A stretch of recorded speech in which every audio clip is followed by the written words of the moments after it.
ሰላም ጤና ይስጥልኝ እንደምንላችኋል ውድ ተመልካቾቻችን ከአባይ ቴሌቪዥን የሚተላለፍላችሁ የለተሰኞ ህዳር 8 ቀን 2018 ዜና ላፍታ የመረጃ ሰዓታችን ተጀምሯል።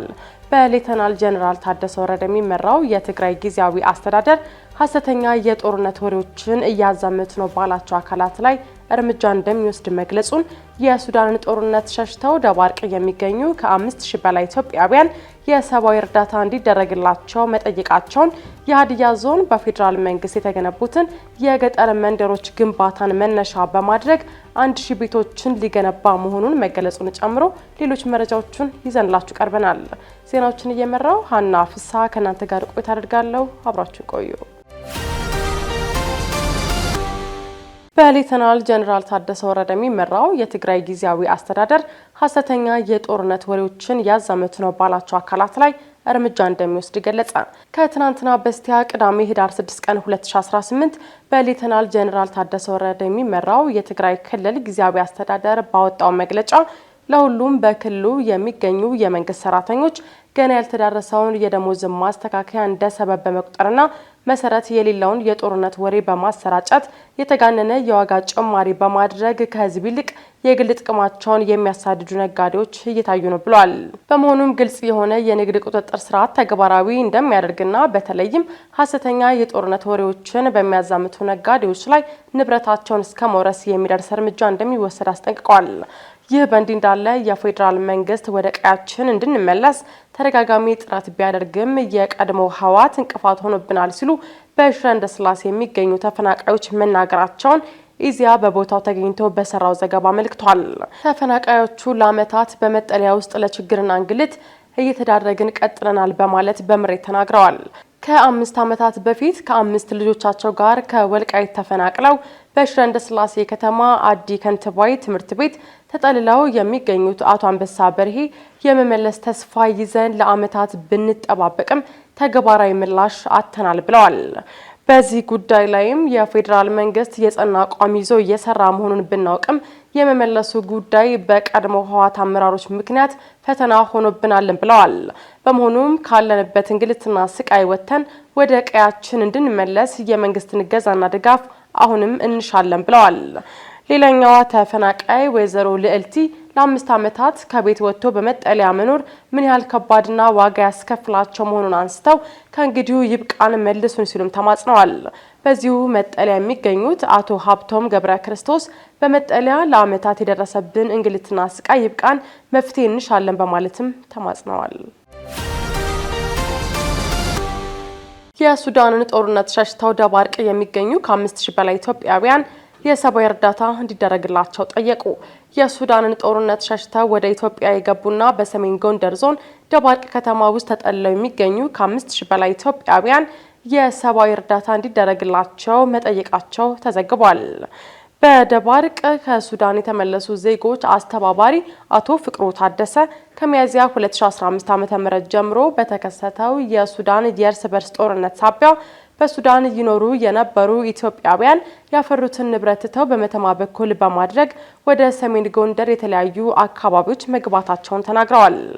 ከነዚህ ተመላሽ ዜጎች ውስጥም ከ1500 በላይ ለሚሆኑ ለእያንዳንዳቸው አባወራዎች የዓለም ቀይ መስቀል ማህበር 53000 ብር የገንዘብ ድጋፍ ማድረጉን ገልጸው ድጋፉ ግን ባለመቀጠሉ በተለይም ሴቶችና ህጻናት አሁንም የማህበረሰቡን እጅ ለማየትና በችግር ውስጥ ለመቀጠል መገደዳቸውን ተናግረዋል። በመንግስት በኩል የተደረገላቸው ምንም አይነት የሰብአዊ ድጋፍ አለመኖሩን የተናገሩት አስተባባሪው አሁን ላይ ለችግር መጋለጣቸውንና እርዳታ እንዲደረግላቸውም ጠይቀዋል። የሰሜን ጎንደር ዞን አደጋ መከላከልና ምግብ ዋስትና ጽሕፈት ቤት ኃላፊ አቶ ሰላሚሁን ሙላት ለተመላሾች የስነ ልቦናና የጤና ድጋፍ ማድረጋቸውን ተናግረዋል። ለተመላሾች ከአጋር አካላት አስቸኳይ ሰብአዊ ድጋፍ እንዲደረግላቸው ጥያቄ አቅርበውም የኢትዮጵያና የዓለም ቀይ መስቀል ማህበር ድጋፍ ማድረጋቸውን አክለዋል። ነገር ግን የሚደረገው ድጋፍ ተጠናክሮ አለመቀጠሉን መሰረታዊ የሚባሉ እንደ ምግብ፣ ጊዜያዊ መጠለያ፣ የንጽህና መጠበቂያና የገንዘብ ድጋፍ እንዲደረግላቸው አሳስበዋል። የዞኑ ቀይ መስቀል ማስተባበያ ጽሕፈት ቤት ኃላፊ ተወካይ ዶክተር ተፈራ አሰፋ በበኩላቸው በዲንማርክ ቀይ መስቀል አማካኝነት እንደ አውሮፓውያን አቆጣጠር በ2025 ብቻ ለ220 ሰዎች የስራ ዕድል መፍጠራቸውን በተያዘው በጀት ዓመትም ከዓለም ቀይ መስቀል ማህበር ጋር በመተባበር በደባርቅ ከተማና በዳባት ወረዳ ላይ ለሚገኙ ከ1950 በላይ ተፈናቃይና የሱዳን ተመላሽ ዜጎች ጭምር 100 ሚሊዮን የሚያወጣ የአይነትና የገንዘብ ድጋፍ መደረጉን መናገራቸውን ሪፖርተር ዘግቧል።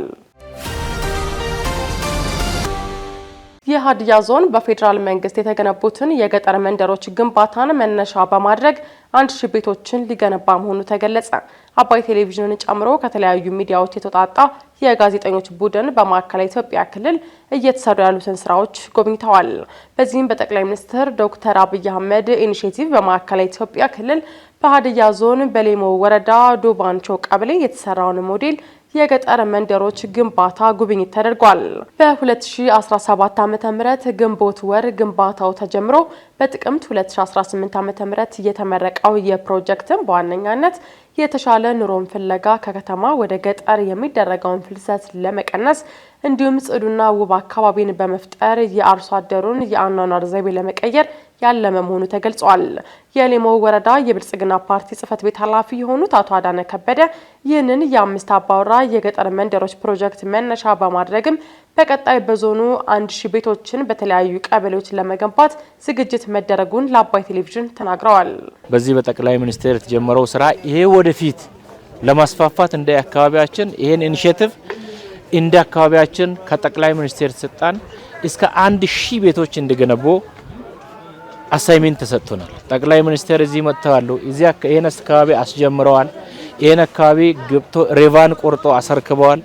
በተጨማሪም ደግሞ እዚህ አካባቢ ላይ እንደ ዞን እንደ ሀዲያ ዞን 1000 ቤቶችን በመንደር ዝም ብሎ በየአካባቢ ጣል ያለ ቤቶችን ሳይሆን መንደር አንድ መንደር 2 መንደር 3 መንደር እያልን አጠቃላይ የሰዎችን የኑሮ ሁኔታ በዚህ ልክ እየኖርን ኑሮአችንን ማስቀጠል እንድንችል ተጀመራ የተሻለ ስራ እንደሆነ ለመግለጽ ፈልጌ ነው። አቶ አዳነ አክለውም በዞኑ እንደ ፏፏቴ፣ የትክል ድንጋይ ሐይቅ፣ የተፈጥሮ ደኖችን ጨምሮ በርካታ የቱሪስት መስህቦች መኖራቸውንም ገልጸው በተለይም ሰላሙን ለመጠበቅና ተቻችሎ ለመኖር በሚደረገው ባህላዊ የእርቅ ስርዓት ወደ ህግ የሚሄዱ ጉዳዮች ውስን እንዳደረጋቸውም አመላክተዋል። በዚህ እንደ ሀዲያ ዞን ትልቅ አደጋ ተፈጠረ ቢባል ለምሳሌ ሰው ቢሞት ሰው ቢገል ያን ስርዓት ሀዲያ ላይ የጢጉላ ስርዓት ተብሏል። በሀዲኛ ጢጉላ ስርዓት አለ። ይሄ ጢጉላ ስርዓትን ቅድም እዚህ አካባቢ እንደምታዩ ሽማግሌ ቁጭ ብሎ ሁለት ያ የተጎዳ ወይም ቤተሰብ ያጣ ወገንንና ይሄ ገዳይ ነው ተብሎ የተፈረጀ ሁለቱንም ወገን እዚህ ቁጭ አድርጎ ያስቀምጡና በበላዊ ስርዓት ምንድነው ይሄን የሚጨርሱበት ስርዓት አለ። የእርቅ ስርዓቱን በስርዓት ባህላዊ ስርዓት ጠይቆ እርቅ ይፈጽማሉ።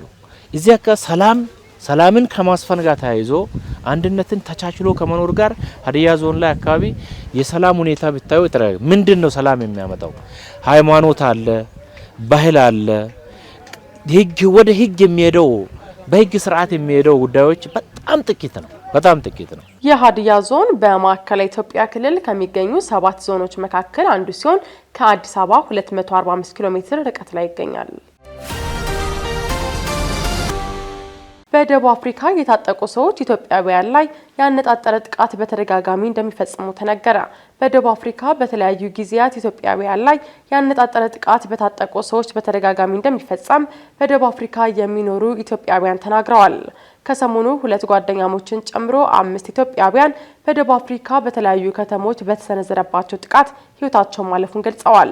ነዋሪዎቹ እንደገለጹት በተለያዩ ጊዜያት ኢትዮጵያውያን ላይ ያነጣጠረ ጥቃት በታጠቁ ሰዎች ተደጋጋሚ እንደሚፈጸም ተናግረው ይህም የበርካታ ኢትዮጵያውያን ህይወት መቅጠፉንም ገልጸዋል። ለደህንነታቸው ሲሉ ማንነታቸው እንዲገለጽ ያልፈለጉ በደቡብ አፍሪካ የሚኖሩ ኢትዮጵያውያን ለቲክቫ እንደገለጹት ከ2 ቀናት በፊት በደቡብ አፍሪካ ደርባን ከተማ 2 ኢትዮጵያውያን ጓደኛ ማቾች ማንነታቸው ባልታወቁ ታጣቂዎች መገደላቸውን ተናግረዋል። በተመሳሳይ መልኩ የጆሃንስበርግ ከተማ ነዋሪ የሆነ የ3 ልጆች አባት ከስራ ወደ ቤቱ በሚመለስበት ወቅትም በታጠቁ ሰዎች በበርካታ ጥይት ተደብድቦ መገደሉንም አስረድተዋል። በሌላ መልኩም አንድን ወጣትና ሌላ ታዳጊ በዚሁ በጆሃንስበርግ ከተማ አቅራቢያ በስራ ቦታ ሱቅ ውስጥ ያሉ በኩለ ቀን በታጠቁ ሰዎች በጥይት ተደብድበው ተገለዋል ሲሉም ገልጸዋል። በሀገሪቱ በኢትዮጵያውያን ላይ በተደጋጋሚ ጥቃት የበርካቶችን ሕይወት እየቀጠፈ የቆየ ሲሆን በፈረንጆቹ አዲስ ዓመት ዋዜማ ላይ ደግሞ ጎልቶ እንደሚስተዋልም ተናግረዋል። በመጨረሻም ዩናይትድ ኪንግደም ህገወጥ የምትላቸውን ስደተኞች በፍጥነት ልታስወጣ እንደምትችል ተጠቆመ። የዩናይትድ ኪንግደም የጥገኝነት ስርዓት ላይ ከፍተኛ ለውጦች የማድረግ እቅድ ያላቸው የሀገር ውስጥ ሚኒስትሯ ሻባና ማህሙድ ወደ ሀገሪቱ የሚገቡ ህገወጥ ስደተኞችን በፍጥነት ወደ መጡበት መመለስ የሚያስችል እቅድ ሊያስተዋውቁ እንደሆነ ተነግሯል። ሚኒስትሯ ዛሬ ለህዝብ እንደራሴዎች በሚያቀርቡት መግለጫ ላይ ህገወጥ ስደተኞች ከሀገር እንዲወጡ ከመደረጉ በፊትም በተደጋጋሚ ይግባኝ የሚሉበት መንገድ የሚያበቃበትን እቅድ ይፋ ያደርጋሉ ተብሎ ይጠበቃል። ቢቢሲ እንደዘገበው ከሰብአዊ መብቶች ጋር የተያያዙ ህጎች ማሻሻያዎችንም በተመሳሳይ ያቀርባሉ። የጥገኝነት ጥያቄያቸው ተቀባይነት ያገኘ ስደተኞች የመኖሪያ ፍቃድ የሚሰጣቸው በጊዜያዊነት ብቻ እንደሚሆን እየተጠቆመ ሲሆን የመጡበት ሀገር ደህንነቱ የተጠበቀ ነው ተብሎ ከታመነ እንዲመለሱ ይደረጋል። በተጨማሪም ዩናይትድ ኪንግደም ውስጥ በቋሚነት ለመኖር ለማመልከትም 20 ዓመት መቆየት ይጠበቅባቸዋልም ተብሏል። ሚኒስትሯ የአንጎላ፣ ናሚቢያና ዲሞክራቲክ ሪፐብሊክ ኮንጎ መንግስታት የሚባረሩ ስደተኞችን መቀበልን በተመለከተ ደግሞ ከዩናይትድ ኪንግደም ጋር ያላቸውን ግንኙነት እንዲያሻሽሉ አሳስበዋል። እነዚህ አፍሪካውያን ሀገራት ይህንን ማስተካከያ የማያደርጉ ከሆነ ለዜጎቻቸው ወደ ዩናይትድ ኪንግደም የሚያስገባ ቪዛ መስጠት እንደሚያቆሙ ማስጠንቀቂያ ይሰጣሉ ተብሎም ይጠበቃል። ሻባና ማህሙድ ለኔ ይህ የሞራል ተልዕኮ ነው፣ ምክንያቱም ህገወጥ ስደት ሀገራችን ሲለያያት እያየው ነው፣ ማህበረሰቦችን እየከፋፈለ ነው ሲሉ ትናንት ተናግረዋል። አሁን ላይ እየወጡ ባሉ መረጃዎች የዩናይትድ ኪንግደም መንግስት በአነስተኛ ጀልባዎች ወደ ሀገሪቱ የሚገቡ ስደተኞችን ቁጥር በከፍተኛ ሁኔታ መቀነስ ይፈልጋል። ከዚህም በተጨማሪ የጥገኝነት ጥያቄያቸው ተቀባይነት ያላገኘ እንዲሁም በተለያዩ ወንጀል ተሰማርተው የተገኙ ስደተኞች በፍጥነት ወደ መጡበት እንዲመለሱ ማድረግ እንደሚያስፈልግም ተመላክቷል። የዕለተ ሰኞ የዜና ላፍታ የመረጃ ሰዓታችን የተከታተላችሁትን ይመስል ነበር። አብራችሁን ስለቆያችሁ ከልብ እያመሰገንን በያላችሁበት መልካም ቀን